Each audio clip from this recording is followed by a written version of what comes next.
তাহলে স্ত্রী আগে কে? ভাই তো। ভাইয়ে ভাইয়ে কথা নেই কার জন্য?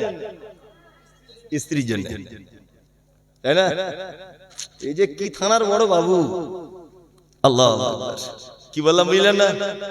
স্ত্রীর জন্য ভাইয়ের সঙ্গে সম্পর্ক নষ্ট, অথচ আল্লাহ স্ত্রীকে কয় নম্বরে আনছেন?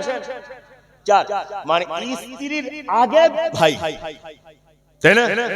জি। আর অবশ্যই এটা একদমই অবশ্যই।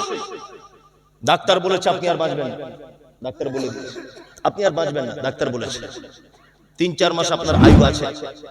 আপনার স্ত্রী দেখবেন ফোনে ফোনে কাউকে রেডি করে রেখেছে, ও বলছে আধার কার্ড আগে থেকে লিংক করে রাখে। ঠিক বলেছ, আধার কার্ড লিংক করে রেখেছে, তাই না? আবার আপনার শ্বশুর দেখবেন আপনার স্ত্রীর জন্য অন্য ছেলেকে মনে মনে পছন্দ করে রেখেছে, তাই না? আর স্ত্রী অসহ্য হয়ে মাঝে সাঝে বলে বান্ধবীদেরকে, কি করব আসলে মরছেও তো না, ছেড়েও যেতে পারছি না। বলবে আল্লাহু আকবার, আল্লাহু আকবার। আপনার ভাই, রক্তের ভাই যদি হয়, ও তার জীবন থাকা অবস্থায় আপনার জন্য এই দোয়া করবে, আল্লাহ আমার ভাইকে ভালো করে দাও।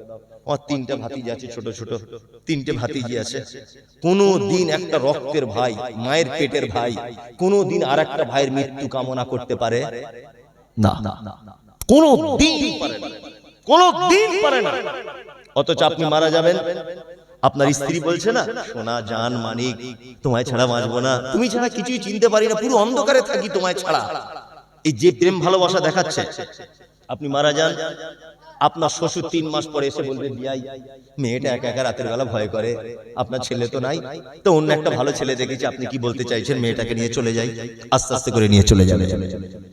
আল্লাহ সুবহানাহু ওয়া তাআলা শব্দ চয়ন করেছেন কোরআনে, পৃথিবীর কোন মানুষের সে শব্দ কাটার ক্ষমতা নাই।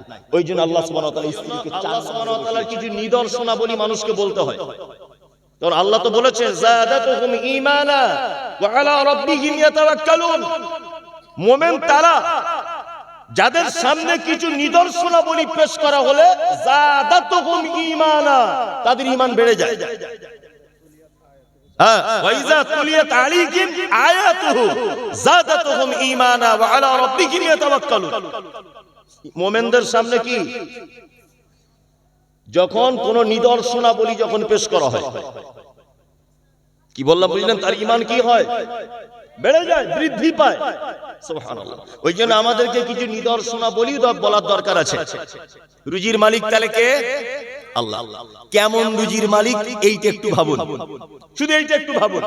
এক, আমি মমতাজুল ইসলাম বাড়িতে আছি, তা এখানকার যিনি শাইখুল হাদিস আছেন, উনি আমাকে হঠাৎ করে ফোন করলেন যে আমরা আপনার বাড়িতে আমাদের মাদ্রাসার জলসার দাওয়াত করার জন্য যাব। তা কতজন? না 30 জন যাব। তা আমি আমার স্ত্রীকে বললাম যে পরিচিত মানুষ 30 জন আসতে চাইছে, বন্ধু বান্ধব। তা আমার স্ত্রী আমাকে বলছে, আল্লাহ কেমন রুজির মালিক এটা বোঝাচ্ছে, আমার স্ত্রী আমাকে বলছে যে 30 জন যখন আসছে তাহলে বিরিয়ানি করে দিই, আর কলকাতার মেয়ে ভালো বিরিয়ানি করতে পারে। ঠিক আছে তাহলে তাই করো। আমি এখন আমিনুদ্দিন ফাইজি সাহেবকে ফোন করেছি, সাহেব আপনারা 30 জন আসবেন, তো আমার স্ত্রী খুব ভালোবেসে আপনাদের জন্য বিরিয়ানি করতে চাইছে। তা আমিনুদ্দিন ফাইজি সাহেব বলছেন যে মমতাজুল সাহেব একটা গন্ডগোল আছে। কি গন্ডগোল? বলছে এর ভিতরে আবার 19 জন লোক আছে যারা বিরিয়ানি খায় না, আর 9 জন বিরিয়ানি খায়। তা ওই 19 জনের জন্য একটু আলাদা ব্যবস্থা করুন। আমার স্ত্রীকে বলছি, হাগো এরকম তো ঘটনা, 19 জন বিরিয়ানি খায় না। আমার স্ত্রী বলছে তাহলে ওদের জন্য গোশ ভাত করে দিই। আবার আমিনুদ্দিন সাহেব আমাকে ফোন করে বলছে, দেখবেন সবাই কিন্তু আবার ওর ভিতরে গরুর গোশ খায় না, ওর ভিতরে আবার 14-15 জন লোক আছে যারা খাসি ভক্ত, 3 জন দেশি মুরগি খায়, আবার 2 জন আছে ওরা হরিণের মাংস খুব পছন্দ করে। আচ্ছা, আমার স্ত্রীকে যদি 30 জনের চাহিদা মেটানোর জন্য 30 রকম পদের রান্নার কথা বলা হয়, ও আমার সংসার করবে বলে মনে হয়? থাকলো তো সংসার, আর তোর মেহমান,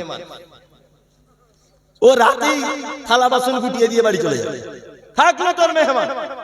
এখন জলসা যতজন এখানে শুনতে এসেছেন, কমিটি নিশ্চয় ডাল ভাতের কিছু ব্যবস্থা হয়তো করেছে, আমার জানা নেই। তা সবাই যদি বলে আমার আলাদা আলাদা টেস্টির খাবার দরকার, কমিটির পক্ষে সম্ভব নয়। আল্লাহ কেমন রুজির মালিক, সুবহানাল্লাহ সুবহানাল্লাহ।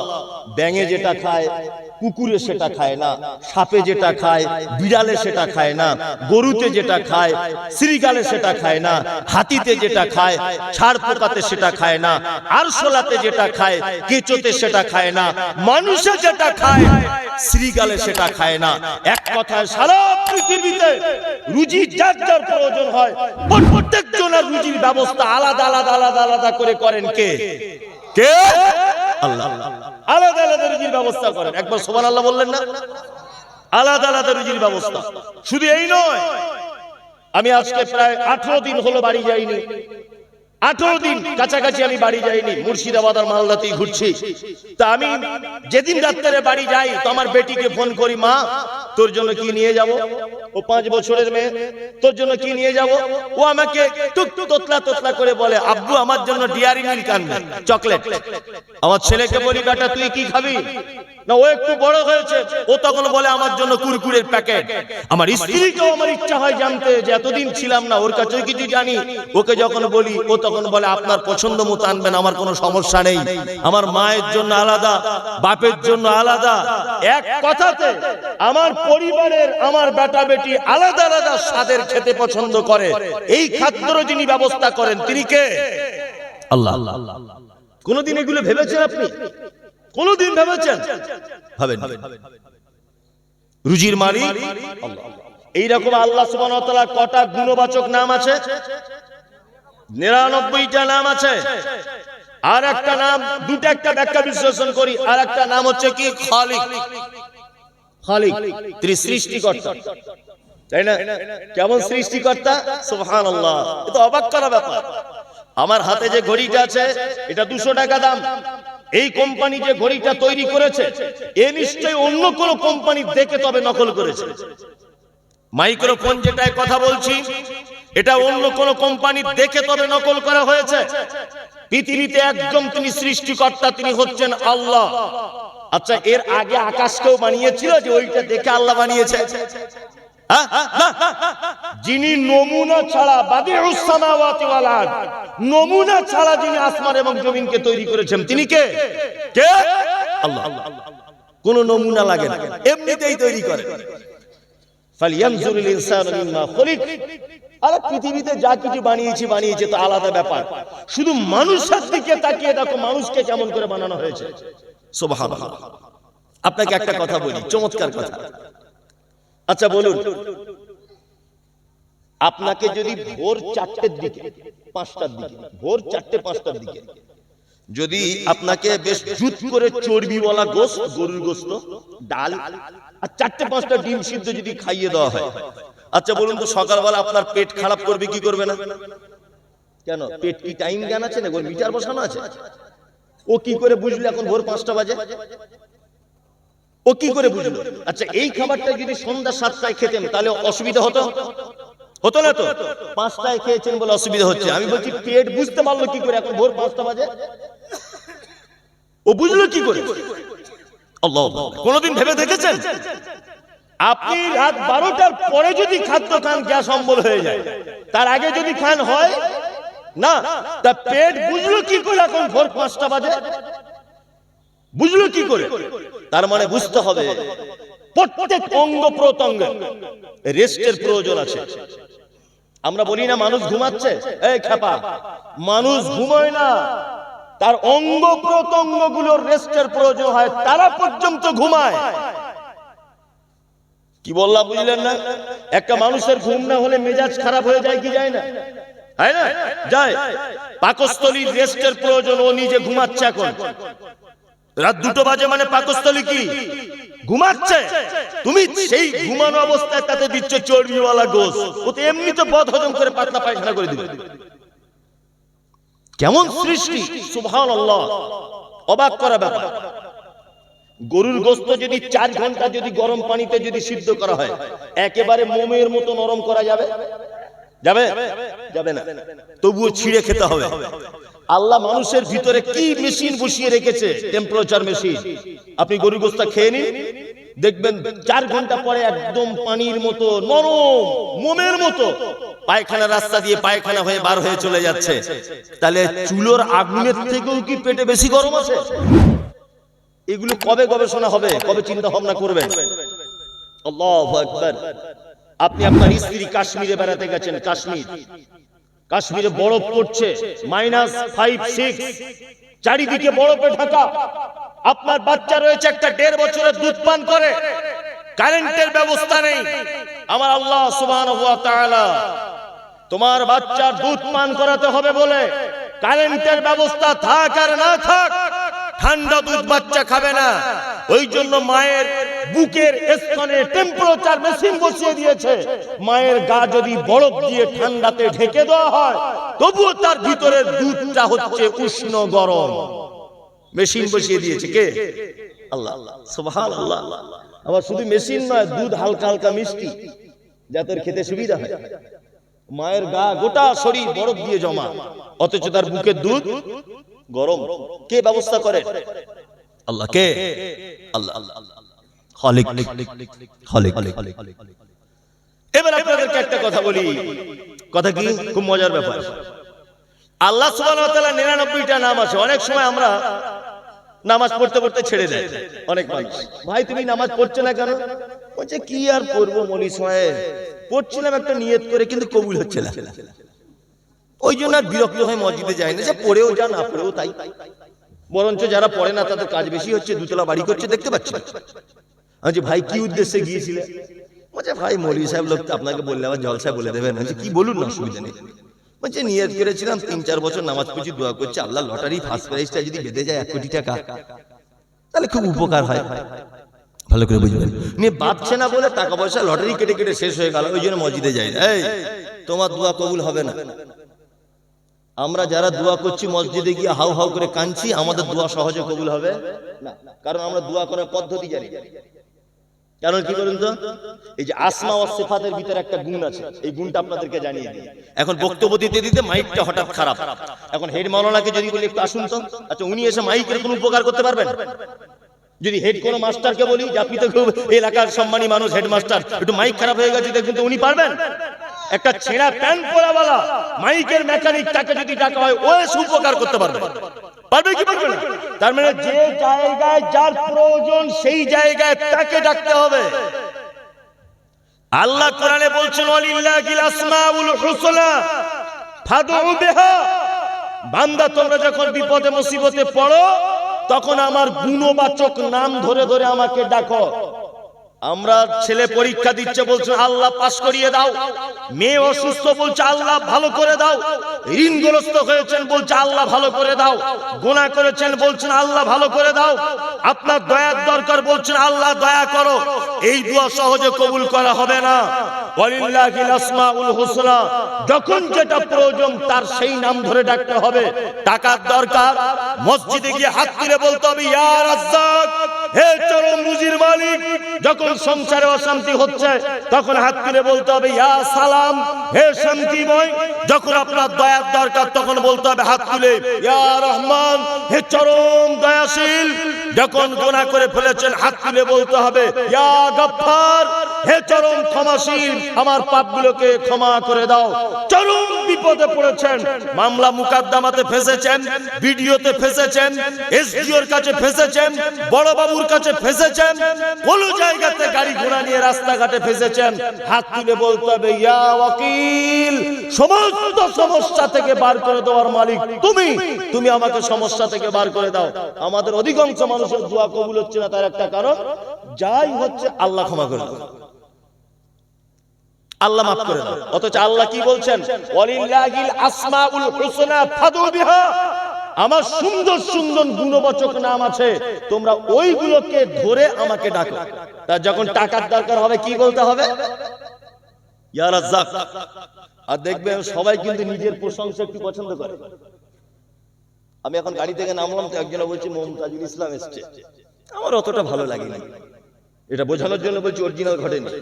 আর একজন বলছে বাংলা, বিহার, উড়িষ্যা, মোটামুটি দিল্লি, বোম্বাই, বাংলাদেশ, ত্রিপুরা, নেপাল, ভুটান, হাবিজাবি জায়গা বিখ্যাত, প্রধান বক্তা সব জায়গায়, এই সাংঘাতিক বক্তা।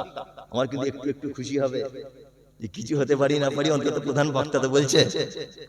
গ্রামের কোনো ইনজেকশন দিতে পারে না ভালো করে, তবে ডাক্তার, ওকে যদি বলেন ডাক্তার বাবু, দেখবেন ভালো ওষুধ দেবে। যে কিছু হোক না হোক ডাক্তার বাবু তো বলছে।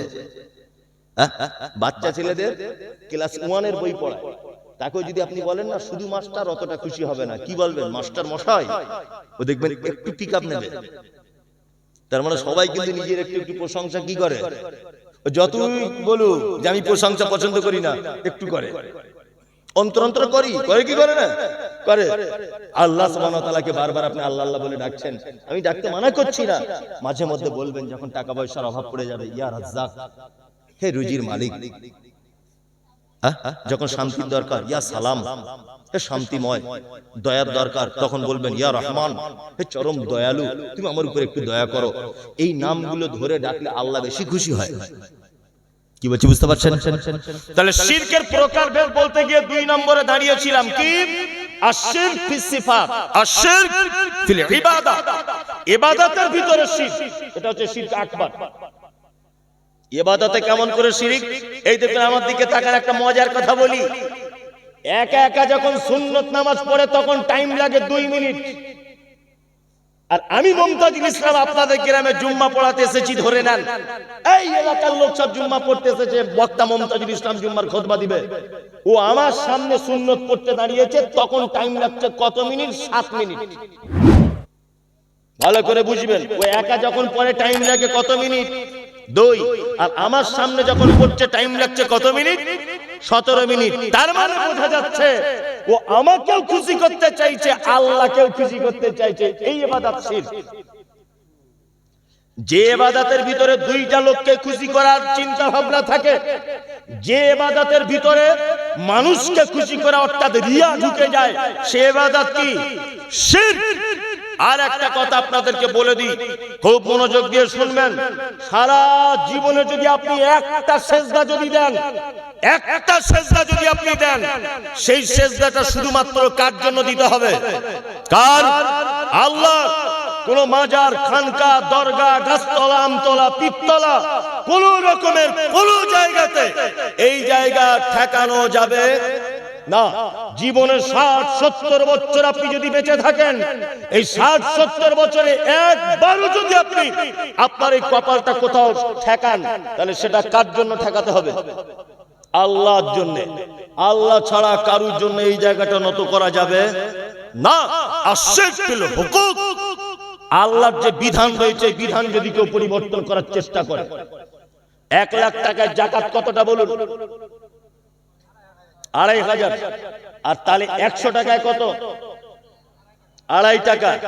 ভালো করে বুঝবেন, 100 টাকায় 2.5 টাকা। আচ্ছা 8 আনা চলে মালদাতে? চলে না তো, কলকাতাতেও চলে না। এখন যদি কোন আলেম মনে করে যে 8 আনা চলে না, এটা বাড়িয়ে 1 টাকা করে দেওয়া যাক, মানে 3 টাকা, আর 8 আনাটা কেটে যাকাত 2 টাকায় থাক, চলবে? কিয়ামত পর্যন্ত যদি 8 আনার কোনো ভ্যালুয়েশন না থাকে, তবু 2.5 টাকাই থাকবে, 2.5 টাকাই থাকবে। পরিবর্তন করা চলবে না। এইবার আপনাদেরকে শিরকের যদি প্রকারভেদ বলতে যাই, অনেক টাইম লেগে যাবে। এবার শিরক, এটা গুনাহ কতটা, পাপ কতটা, এই দেখুন আল্লাহ তাআলা কোরআন মাজিদের ভিতরে বলছেন, ইন্নাহু মান ইউশরিক বিল্লাহ ফাকাদ হারামাল্লাহু আলাইহি ফিল জান্নাহ ওয়া মাওয়াহুন নার ওয়া মা লিয-যালিমিনা মিন আনসার। আল্লাহ সুবহানাহু ওয়া তাআলা বলছেন, নিশ্চয়ই যারা শিরক করে তাদের জন্য জান্নাত হারাম, ওয়া মাওয়াহুন নার, তাদের থাকার জায়গা জাহান্নাম, তাদের ঠিকানা জাহান্নাম, ওয়া মা লিয-যালিমিনা মিন আনসার, এবং কিয়ামতের দিন তাদের কোনো সাহায্যকারী থাকবে না। এই চিটার, চিটার তোমাকে আমি চিনি না, সুবহানাল্লাহ। এই কথা বললেই তো বলবো আমাদের বিরুদ্ধে বলছে। হুজুর জলসা করতেছে যে বক্তব্য দিতে এসে বলছে, এই না সবাই আমার চাদর ধরুন। তো হচ্ছে কেন? বলছে মুরিদ হন। আচ্ছা আচ্ছা হুজুর, তাহলে মুরিদ হয়ে কি হবে? বলছে কিয়ামতের দিন আমার দাদুর নৌকা থাকবে ভাড়া করা, আমাদের যারা মুরিদ ওই নৌকায় উঠবে আর একদম ফেরদাউসে গিয়ে নামবে। মানুষ তো বোকা, কি বলে বুঝলে না? চাদর ধরছে, সবাই তো চাদরের চান্স পাচ্ছে না। তখন হুজুর বলছে, যারা চাদর ধরেছে তোমরা তাদের বগল ধরো, আর না পিছনে জামা টেনে ধরো। কিয়ামতের দিন কেউ কারো সাহায্য করতে পারবে? শিরককারীদের তো কোনো সাহায্যকারী থাকবে না, এমনি লোকেরও থাকবে না। আপনাকে একটা জ্বলন্ত কোরআনের আয়াত দেখাচ্ছি, দেখুন এই কথাটা আপনার সঙ্গে মেলে কি মেলে না। যে হুজুর, যে চিটার বলছে যে আমরা কিয়ামতের দিন আমাদের মুরিদদেরকে বাঁচাবো, মনে মনে ভাবছি এটা যদি হযরত ওমরের জামানা হতো তা এর পাছার চামড়া তুলে গুঁড়ো লঙ্কা দিয়ে দিত। কি বলছি বুঝতে পারছেন না? হযরত ওমরের জামানা যদি হতো, এদেরকে বাঁচার কোন রকমের অধিকার ছিল না। যদি হযরত ওমরের খেলাফতের সময় যদি এদেরকে জন্ম হতো এদের। আল্লাহ। আচ্ছা বলুন, পৃথিবীতে আপনাকে সবথেকে ভালোবেসে কে বাসে? মানুষ হিসাবে কে সবথেকে বেশি ভালোবাসে? আর তারপর মা বাবা, আর তারপর বলছি স্ত্রী। মানে এত গুণ রয়েছে, গুণের নামটা বল। বলছে বউ। মানে বউ ছাড়া কি? তুমি কার নাম করছো? কার নাম করছো? তোমাকে আন্ডার প্যান্ট পরে ঘুরিয়ে দিবে সময় হলে। তুমি ওকে চিনো না এখন। আল্লাহ ভালোবাসার মানুষের সিরিয়াল করেছেন, ভালোবাসার মানুষের কি? কুল ইন কানা আবাউকুম ওয়া আবনাউকুম ওয়া ইখওয়ানুকুম ওয়া আজওয়াজুকুম ওয়া আশীরাতুকুম ওয়া আমওয়ালুন ইকতারাফতুমুহা ওয়া তিজারাতুন তাখশাউনা কাসাদাহা ওয়া মাসাকিন তারজাউনাহা আহাব্বা ইলাইকুম মিনাল্লাহি ওয়া রাসূলিহি ওয়া জিহাদিন ফি সাবিলিহি ফাতারাব্বাসু হাত্তা ইয়াতিয়াল্লাহু বিআমরিহি আল্লাহু লা ইয়াহদিল কওমাল ফাসিকিন। আল্লাহ ভালোবাসা মহব্বতের জিনিসের সিরিয়াল দিয়েছে কোরআনে, যে মানুষ এই জিনিসকে মহব্বত করে। এক, কুল, নবী আপনি বলে দেন, আবাউকুম, তোমার আব্বা মা সবথেকে বেশি মহব্বত করে কি? আপনার আব্বা মা। দুই, আবনাউকুম, তোমার বেটা বেটি। তিন, ইখওয়ানুকুম, তোমার ভাই। চার, আজওয়াজুকুম, তোমার স্ত্রী। তাহলে স্ত্রী আগে কে? ভাই তো। ভাইয়ে ভাইয়ে কথা নেই কার জন্য? স্ত্রীর জন্য, তাই না? এই যে কি থানার বড় বাবু, আল্লাহ কি বললাম বুঝলেন না? স্ত্রীর জন্য ভাইয়ের সঙ্গে সম্পর্ক নষ্ট, অথচ আল্লাহ স্ত্রীকে কয় নম্বরে আনছেন? 4। মানে স্ত্রীর আগে ভাই, তাই না? জি। আর অবশ্যই এটা একদমই অবশ্যই। ডাক্তার বলেছে আপনি আর বাঁচবেন না, ডাক্তার বলে দিয়েছে আপনি আর বাঁচবেন না, ডাক্তার বলেছে 3-4 মাস আপনার আয়ু আছে। আপনার স্ত্রী দেখবেন ফোনে ফোনে কাউকে রেডি করে রেখেছে, ও বলছে আধার কার্ড আগে থেকে লিংক করে রাখে। ঠিক বলেছো, আধার কার্ড লিংক করে রেখেছে, তাই না? আবার আপনার শ্বশুর দেখবেন আপনার স্ত্রীর জন্য অন্য ছেলেকে মনে মনে পছন্দ করে রেখেছে, তাই না? আর স্ত্রী অসহ্য হয়ে মাঝে সাঝে বলে বান্ধবীদেরকে, কি করব, আসলে মরছেও তো না, ছেড়েও যেতে পারছি না। বলবে আল্লাহু আকবার, আল্লাহু আকবার। আপনার ভাই, রক্তের ভাই যদি হয়, ও তার জীবন থাকা অবস্থায় আপনার জন্য এই দোয়া করবে, আল্লাহ আমার ভাইকে ভালো করে দাও। আমার 3টা ভাতিজি আছে, ছোট ছোট 3টে ভাতিজি আছে। কোনদিন একটা রক্তের ভাই, মায়ের পেটের ভাই, কোনদিন আরেকটা ভাইয়ের মৃত্যু কামনা করতে পারে না, কোনদিন পারে না, কোনদিন পারে না। অথচ আপনি মারা যাবেন, আপনার স্ত্রী বলছে না, সোনা জান মানিক, তোমায় ছাড়া বাঁচবো না, তুমি ছাড়া কিছুই চিনতে পারি না, পুরো অন্ধকারে থাকি তোমায় ছাড়া। এই যে প্রেম ভালোবাসা দেখাচ্ছে, আপনি মারা যান, আপনার শ্বশুর 3 মাস পরে এসে বলবে, বিয়াই মেয়েটা একা একা রাতের বেলা ভয় করে, আপনার ছেলে তো নাই, তো অন্য একটা ভালো ছেলে দেখেছি, আপনি কি বলতে চাইছেন? মেয়েটাকে নিয়ে চলে যাই। আস্তে আস্তে করে নিয়ে চলে যাবে। আল্লাহ সুবহানাহু ওয়া তাআলা শব্দ চয়ন করেছেন কোরআনে, পৃথিবীর কোন মানুষের সে শব্দ কাটার ক্ষমতা নাই। ওই জন্য আল্লাহ সুবহানাহু ওয়া তাআলা স্ত্রীকে 4 নম্বরে বসিয়েছেন।